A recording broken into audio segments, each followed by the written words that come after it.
Hello friends, 2022ലും 2023ലും Padmashri ലഭിച്ച മലയാളികളെക്കുറിച്ചാണ് പറയുന്നത്. 2022ൽ പത്മശ്രീ ലഭിച്ച മലയാളികൾ ശോശാമ്മ അയ്യപ്പ് മറ്റുള്ളവ എന്ന മേഖലയ്ക്ക്, അതിൽ മൃഗസംരക്ഷണം പെടുന്നു. വെച്ചൂർ പശുക്കളുടെ സംരക്ഷണമാണ്.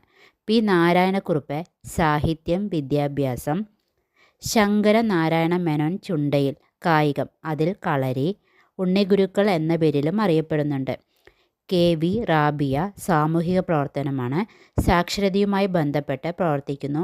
കെ വി റാബിയൻ്റെ ആത്മകഥയാണ് സ്വപ്നങ്ങൾക്ക് ചിറകുകളുണ്ട്. 2023ൽ പത്മശ്രീ ലഭിച്ച മലയാളികൾ വി പി അപ്പുക്കുട്ടൻ പൊതുവാൾ സാമൂഹിക പ്രവർത്തനമാണ്. ഗാന്ധിയനാണ്. സി ഐ ഐസക് സാഹിത്യം വിദ്യാഭ്യാസം എന്ന മേഖലയ്ക്കാണ്. ചെറുവയൽ കെ രാമൻ മറ്റുള്ളവ എന്ന മേഖലയ്ക്കാണ്, അതിൽ കൃഷിയാണ്. SRD പ്രസാദ് കായികം, അതിൽ കളരിക്കാണ്. നിങ്ങൾക്ക് ഈ വീഡിയോ ഇഷ്ടമായെങ്കിൽ ലൈക്ക് ചെയ്യുക, സബ്സ്ക്രൈബ് ചെയ്യുക. Okay, thank you.